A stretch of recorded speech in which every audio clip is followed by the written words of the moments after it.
नमस्कार, आप देख रहे हैं देश की बात और मैं हूं नगमा। सबसे पहले देश की बात में बात करते हैं दिल्ली के पड़ोसी हरियाणा की, जो कि एनसीआर का हिस्सा है। वहां पर एक बार फिर से तनाव लग रहा है क्योंकि हरियाणा के नूह में इंटरनेट बंद कर दिया गया है।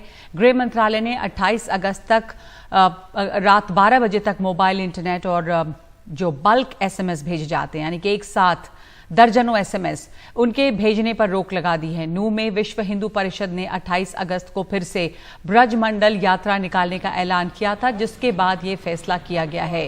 हालांकि प्रशासन ने विश्व हिंदू परिषद और दूसरे संगठनों को ऐसी यात्रा की इजाजत नहीं दी है। इसके बावजूद प्रशासन पूरी तरह से अलर्ट है। साउथ रेंज के आईजी के मुताबिक लोगों को समझाया जा रहा है और सुरक्षा कड़ी कर दी गई है और इसी के तहत यहां पे इंटरनेट भी बंद किया गया है।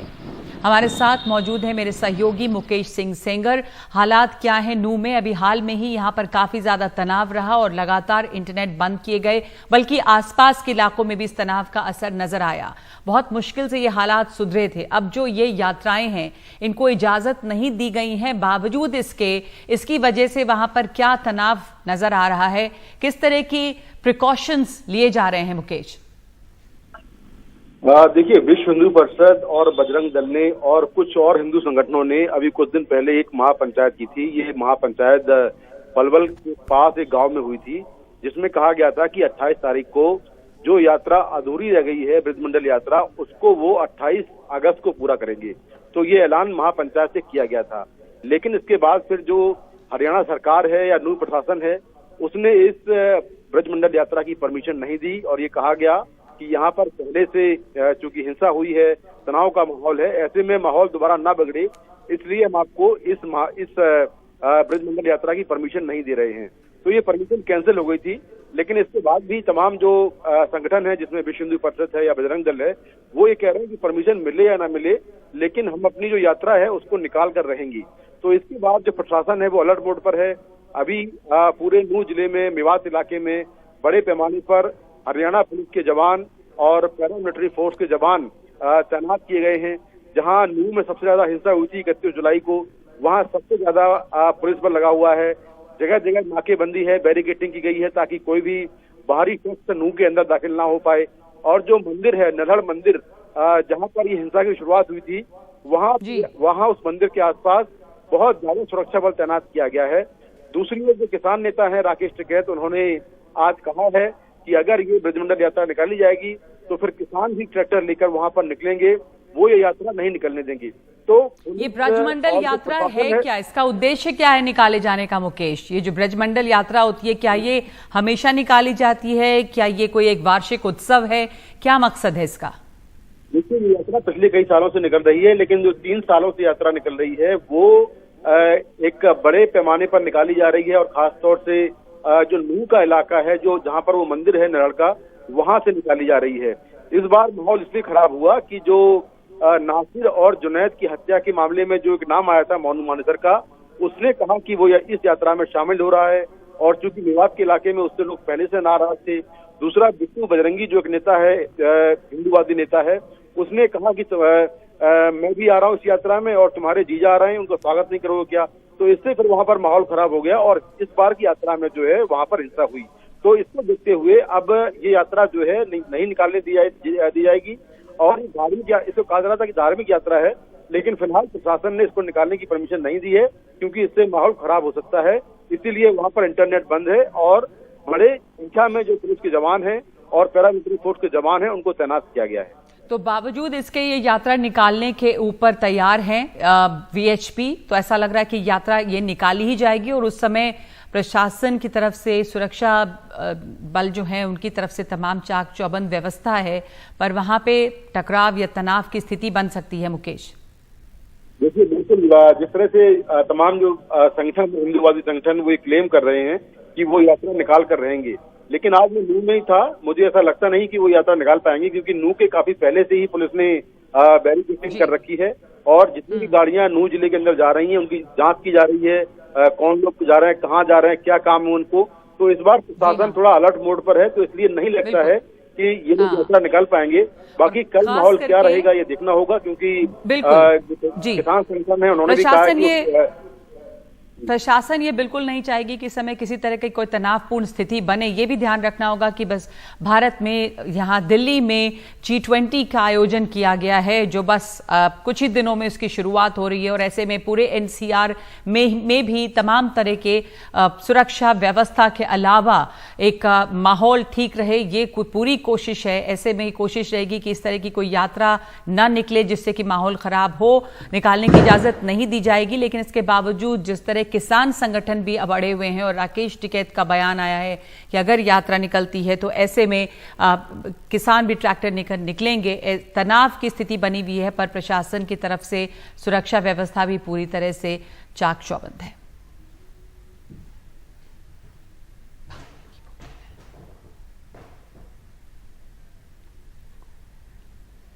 और उत्तर प्रदेश की खबर, मुजफ्फरनगर, उत्तर प्रदेश में जो एक जगह है मुजफ्फरनगर, ये आजकल खबरों में है। क्यों? क्योंकि स्कूल में एक छात्र की पिटाई की गई दूसरे छात्रों से, और इसमें अब जिला प्रशासन, जब ये खबर बहुत ज़्यादा फैली उसके बाद जिला प्रशासन जो है इसमें सक्रिय हुआ है। स्कूल की मान्यता रद्द करने की कार्रवाई शुरू की गई है। प्रशासन ने स्कूल को कारण बताओ नोटिस जारी किया है, और जांच पूरी होने तक के लिए स्कूल बंद कर दिया गया है। स्कूल के छात्र जो इस स्कूल में पढ़ते थे, सोमवार को उन्हें दूसरे स्कूल में दाखिला करवाया जाएगा। तो हमारे साथ सौरभ शुक्ला जुड़ रहे हैं इस वक्त। सौरभ, ये जो घटना हुई स्कूल में, बहुत ही शर्मनाक घटना, जिसकी तस्वीरें हम सब ने देखी, चारों इंटरनेट में, सोशल मीडिया पर ये फैली रही, अब यहाँ पर कार्रवाई शुरू हुई है, तो इस मामले में क्या कार्रवाई आगे बढ़ी है, वहां से क्या खबर आपको मिल रही है?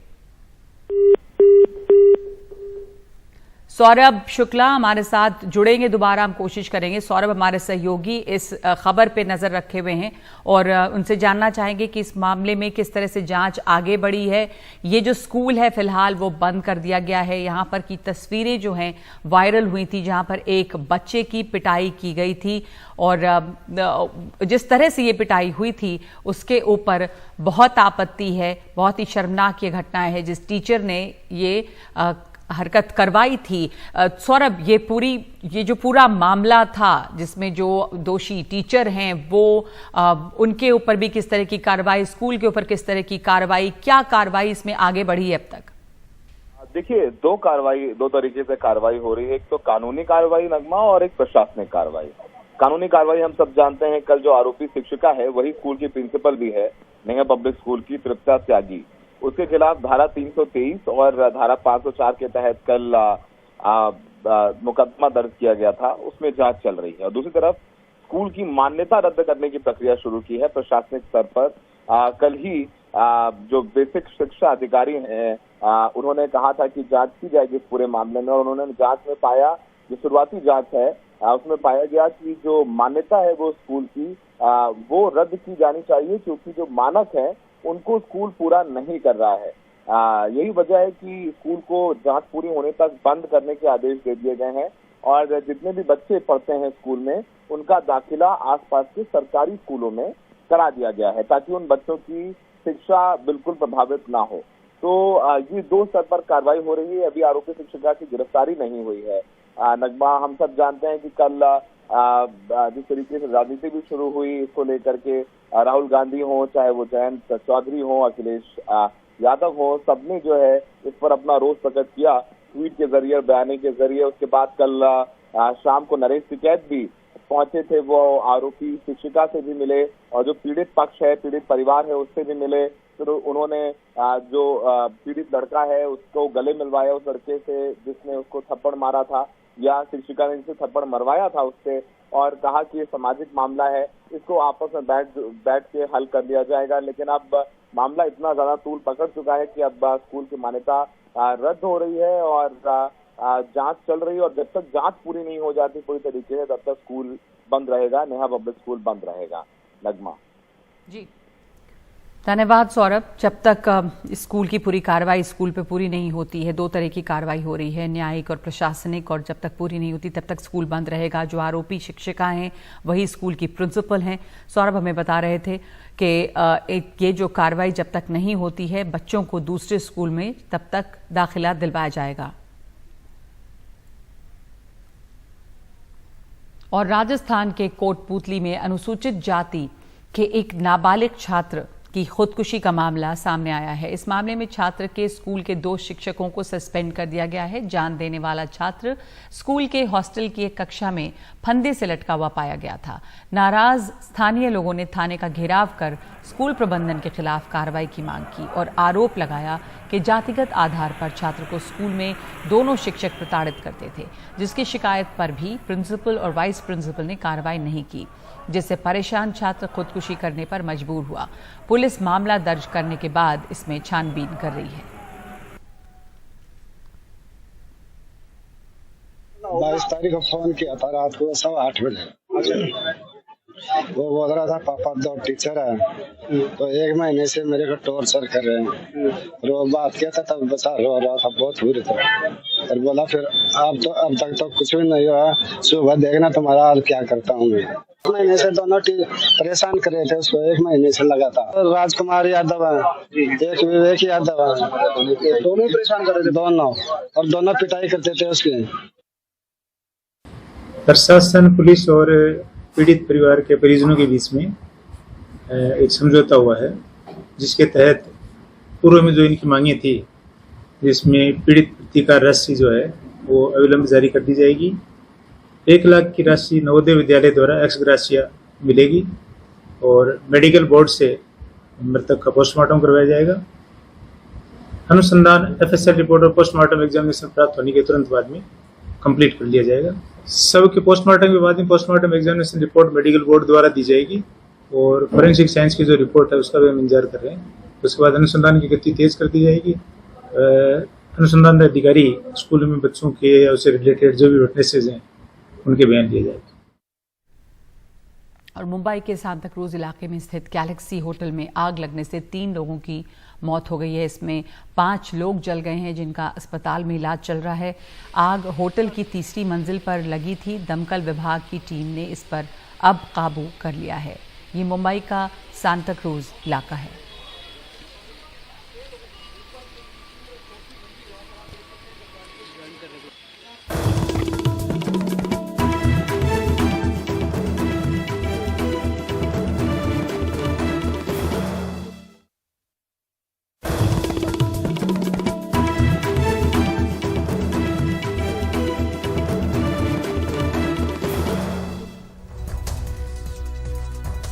आप देख रहे हैं देश की बात। और अब बात दक्षिण भारत की, जहां पर बीजेपी चुनावी तैयारियों में जुट गई है। तेलंगाना विधानसभा चुनावों के मद्देनजर बीजेपी ने अपनी तैयारियां तेज कर दी हैं। कुछ देर पहले गृह मंत्री अमित शाह ने राज्य के खम्मम जिले में रैली की। शाह ने केसीआर सरकार पर निशाना साधते हुए कहा कि उनकी उल्टी गिनती शुरू हो गई है। उन्होंने कहा कि BRS और AIMIM ने राज्य को बर्बाद किया है। तेलंगाना में अब बीजेपी की सरकार बनेगी।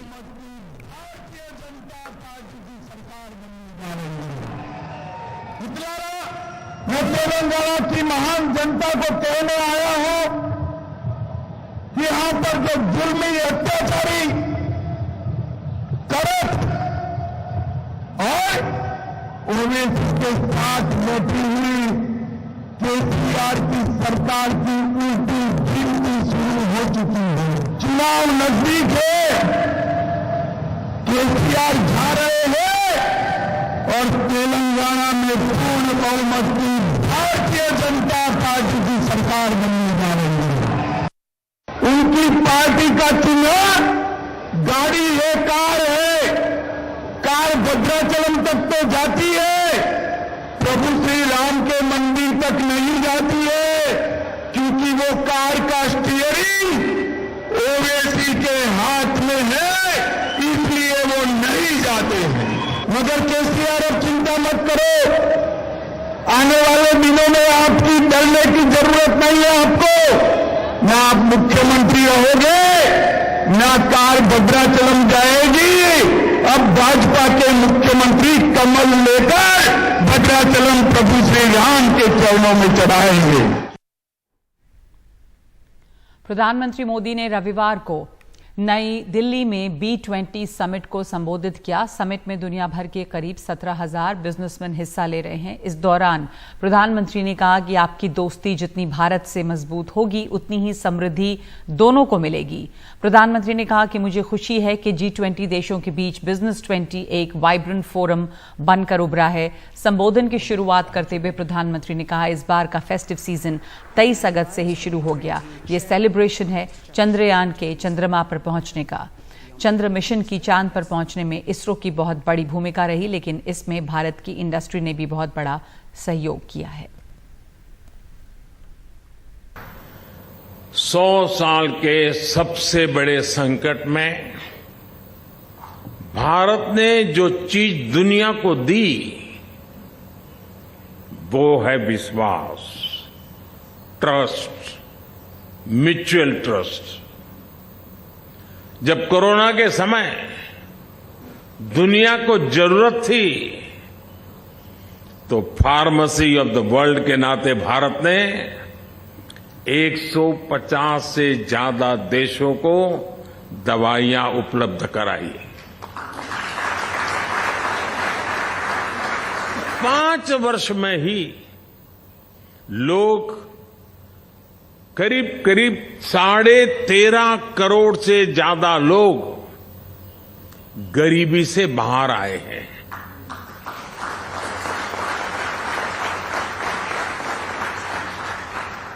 ये जो गरीबी से ऊपर आने वाले लोग हैं, जो न्यू मिडिल क्लास है, और मैं मानता हूं यही सबसे बड़े कंज्यूमर है, क्योंकि वो एक नए एस्पिरेशंस के साथ आते हैं। जो न्यू मिडिल क्लास भी भारत की ग्रोथ को मोमेंटम दे रहा है।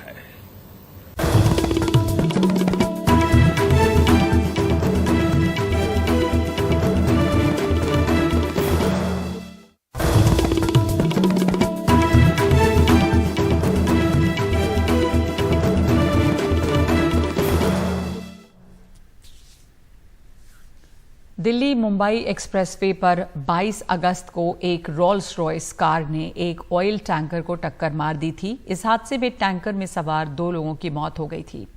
पुलिस का कहना है कि रोल्स रॉयस की तेज रफ्तार की वजह से ये हादसा हुआ और ये हादसा इतना जबरदस्त था कि करोड़ों की कार चकनाचूर हो गई और टैंकर पलट गया।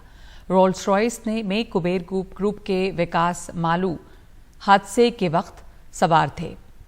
वो अस्पताल में भर्ती हैं। पुलिस ने विकास मालू को नोटिस भेजा है। उनसे कहा गया है कि अस्पताल से डिस्चार्ज होने के बाद पूछताछ के लिए पुलिस के पास हाजिर हों। हादसे में टैंकर पे सवार एक शख्स घायल हुआ था, जिसका बयान अब तक नहीं लिया गया है। पुलिस ने लापरवाही से गाड़ी चलाने का मामला इसमें दर्ज किया है।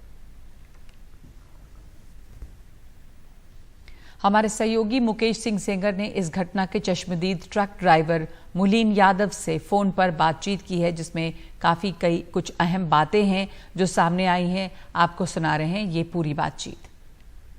हमारे साथ में डीजल टैंकर चल रहा था। हम पीछे से टीएम गाड़ी एक मिलर होती है जो कंक्रीट लेके चलती है। अच्छा। वो मैं चला रहा था और जो डीजल टैंकर मेरे ही कंपनी का था। अच्छा। वो मेरे से 500 मीटर आगे चल रहा था। अच्छा। उसमें बैठे थे रामप्रीत चालक थे और कुलदीप जो थे जी वो सुपरवाइजर थे, डीजल देने का काम करते थे वो। अच्छा अच्छा, ठीक है। और एक हेल्पर थे, उसका नाम था गौतम जी। तो मैं जब कट के पास पहुंचा तो मेरा और उनका फैसला 300 मीटर हुआ। अच्छा, ठीक है। तो 300 मीटर का फैसला हुआ। उसके बाद वो जो अपना इंडिकेटर जला के वो घूमने ही वाले थे, उनका स्पीड लमसम 20-25 का हो गया था। ठीक है। उसके पीछे जब हम देखें तो इनका काफिला आ रहा था, रेंज रोवर का गाड़ियों का काफिला आ रहा था और उसके पीछे कम से कम 10-15 गाड़ी थी। ठीक है। रेंज रोवर सबसे आगे गाड़ी और उनका स्पीड था कम से कम 200 पार। अच्छा। तो इतना भयंकर वही बीचों बीच एक्सीडेंट हुआ कि पूछिए मत। तुरंत गाड़ी जाके गिर गई और सामने का दोनों चक्का जाके 50 मीटर आगे गिर गया। अच्छा। और हम एम्बुलेंस को फोन किए, फिर उसके बाद एम्बुलेंस आया तो उन लोग को भी लाद के हम लोग लालन हॉस्पिटल लेके गए। अच्छा। हाँ, तो डॉक्टर ने मृत्यु घोषित कर दिया हम लोग। ये कार कौन चला रहा था, मालूम चल पाया था कार कौन चला रहा था?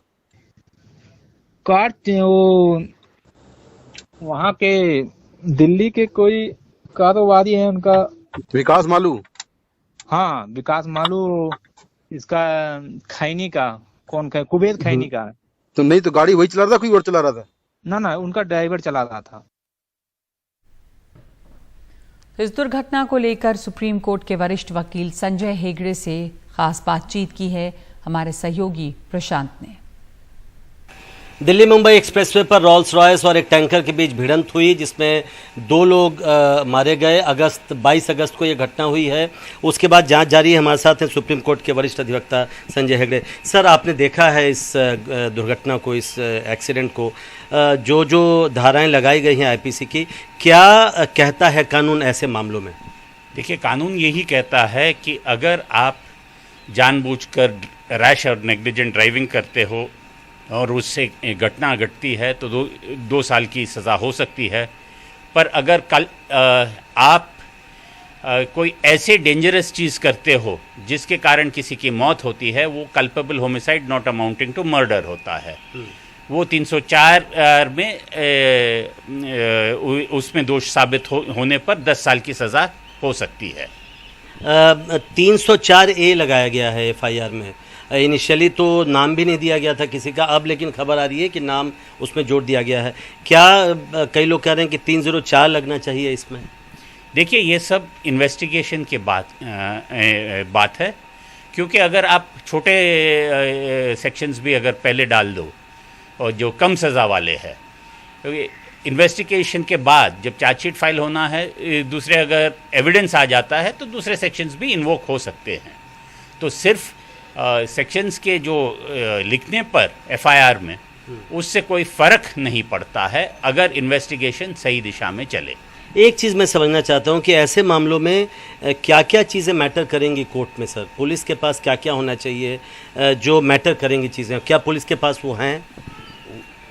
पुलिस के पास क्या है क्या नहीं है, हम सिर्फ अभी तो सिर्फ अंदाज़ा लगा सकते हैं। तो अंदाज़ा ये है कि उनके पास जो सिक्योरिटी कैमराज है उसके फुटेज होंगे। उस फुटेज से ये तो साबित हो सकता है शायद कि कार की स्पीड क्या थी। ये भी साबित हो सकता है कि कार सही दिशा में चल रही थी, सही लेन में चल रही थी, ट्रक सही दिशा में चल रही थी, सही लेन में चल रही थी, और क्या सिग्नलिंग हुआ है नहीं हुआ है। ये सारे बातें तो कैमरा एविडेंस हो तो अच्छा है।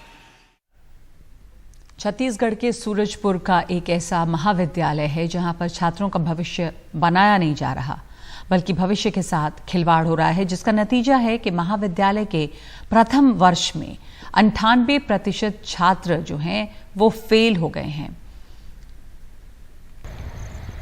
BA फर्स्ट ईयर के 77 छात्र छात्राओं में बस एक ही पास, 6 की सप्लीमेंट्री आई और बाकी सब फेल। ये नतीजा है छत्तीसगढ़ के सूरजपुर के भयाथन स्थित पंडित रविशंकर शासकीय महाविद्यालय का। इस नतीजे के बाद महाविद्यालय प्रबंधन छात्रों और स्थानीय लोगों के निशाने पर हैं। वो कॉपियां फिर से चेक करने और छात्रों को पास किए जाने की मांग कर रहे हैं। पढ़ाई वगैरह भी नहीं होता था, बहुत कम क्लास सर लोग आते थे, और हमारे जो हिंदी के सर के टीचर थे वो लास्ट टाइम में आना चालू किए थे कॉलेज। मतलब जब हम लोग का एग्जाम एकदम पास आ गया था तब वो एक दो दिन बस आए थे। वो ज्यादातर छात्र कौन से सब्जेक्ट में फेल हुए? ज्यादातर हिंदी भाषा में, इंग्लिश और सोशल साइंस में। हाँ, ये 3 सब्जेक्ट ही है, और किसी को 0 नंबर भी दिया गया हिंदी भाषा में। किसी ने भी क्या है जो इनका पाठ्यक्रम पूरा नहीं हो पाया, उस कारण से किसी पे ध्यान नहीं दिया। आज स्थिति होगी कि सभी के सभी छात्र आपके फेल कर दिए गए। अब वो कैसे फेल कर दिए गए, कॉलेज प्रशासन बेहतर समझेगा। हम लोगों ने पहले भी कई बार शिकायत की है छात्रों के माध्यम से, छात्रों ने भी आंदोलन किए। यहाँ के जो प्रिंसिपल है उनके पास 2 क्षेत्र का प्रभार है, एक उड़गी कॉलेज का, एक भैयाथन कॉलेज का। इस कारण से भी कभी वो यहाँ उपलब्ध रह पाते हैं, कभी नहीं उपलब्ध रह पाते हैं। फेल हुए छात्र छात्राओं में कई को इम्तिहान में 0 भी मिले हैं। कुछ छात्रों का कहना है कि प्रिंसिपल के पास एक साथ 2 कॉलेजों का प्रभार है जिसे वो संभाल नहीं पा रहे। वहीं प्रिंसिपल इन आरोपों को निराधार बता रहे हैं। वहाँ पर प्रशासनिक अधिकारी भी नियुक्त किए गए हैं जो इसका निरंतर वॉच करते हैं और छात्रों का ये आरोप निराधार है। क्लासेस बराबर होती हैं और जिसके परिणाम स्वरूप हमारे अन्य विभिन्न कक्षाओं के परिणाम काफ़ी अच्छे रहे हैं। जिले का नाम सूरजपुर है, लेकिन उच्च शिक्षा में अंधकार पसर रहा है। महाविद्यालय के प्रोफेसर मोटी मोटी तनख्वाहें लेने के बावजूद औपचारिकताएं कर रहे हैं, जिससे छात्र असफल हो रहे हैं। ऐसे में सरकार को ठोस कदम उठाने होंगे ताकि छत्तीसगढ़ का भविष्य सुधर सके। सूरजपुर से इमाम हसन के साथ जुल्फिकार अली, एनडीटीवी इंडिया के लिए।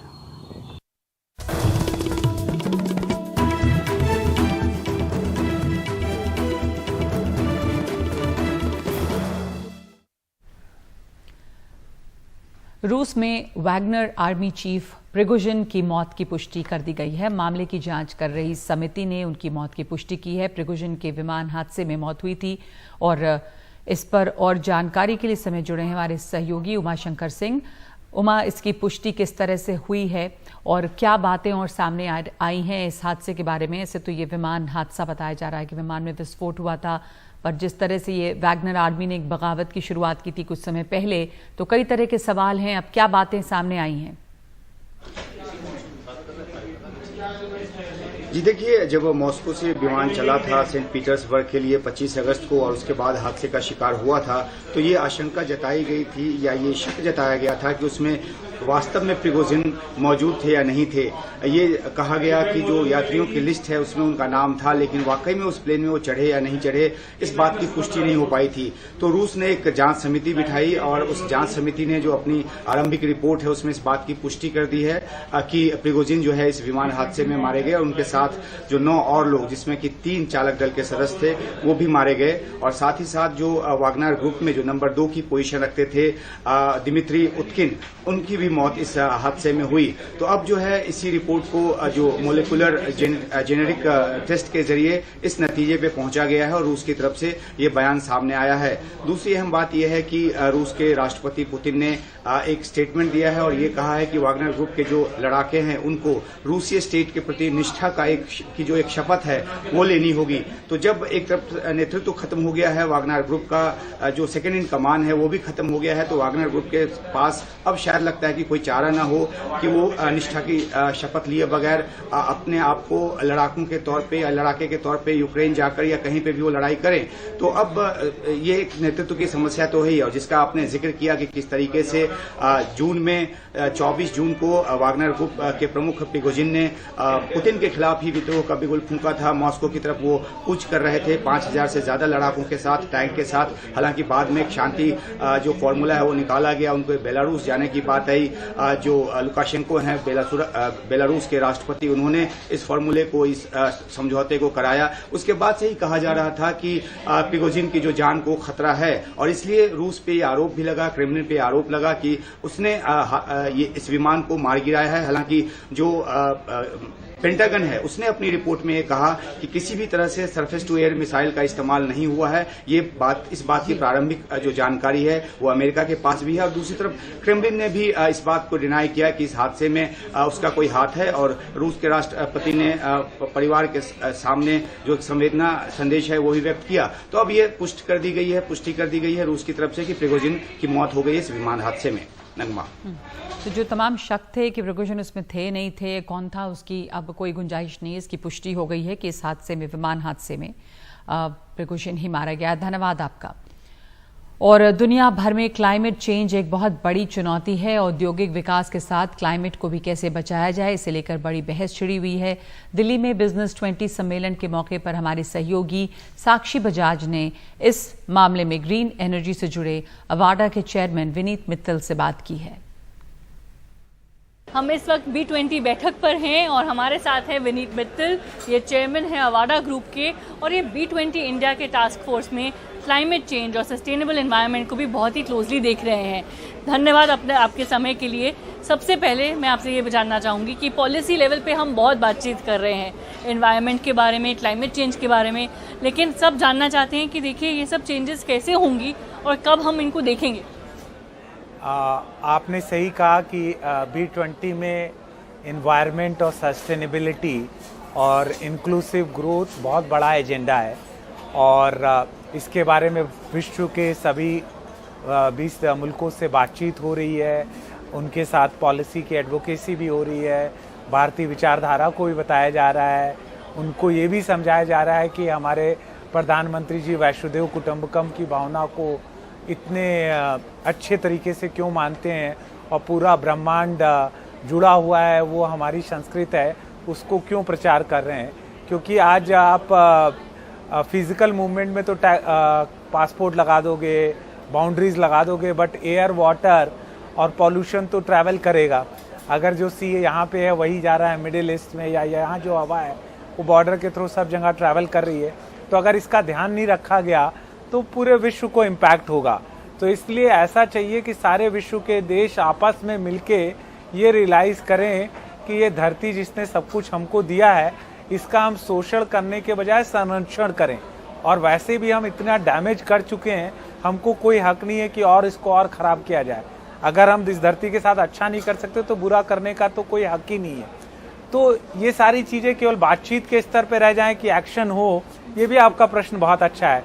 तो अगर आप भारत के स्तर पे देखेंगे तो भारत इसमें बहुत ही पंचामृत का जो अनाउंसमेंट किया था प्रधानमंत्री जी ने, केवल अनाउंसमेंट नहीं था, उसके बाद स्पेसिफिक गोल्स आए हैं, गोल्स आने के बाद टेंडर्स आए हैं। तो मेरे को लग रहा है कि केवल ये पॉलिसी डिस्कशन, डिबेट या 5 स्टार होटल में आके खाने पीने का कार्यक्रम नहीं था, इसमें बहुत मेहनत की गई और भारतीय इंडस्ट्रियलिस्ट ने दिखाया कि हम आगे बढ़कर सरकार और समाज के साथ मिलकर डिकार्बनाइजेशन भी करेंगे और रिस्पॉन्सिबल ना स्वयं रहेंगे बट विश्व को भी रिस्पॉन्सिबल लिविंग और नेचर के साथ रहने की संकल्प करवाएंगे।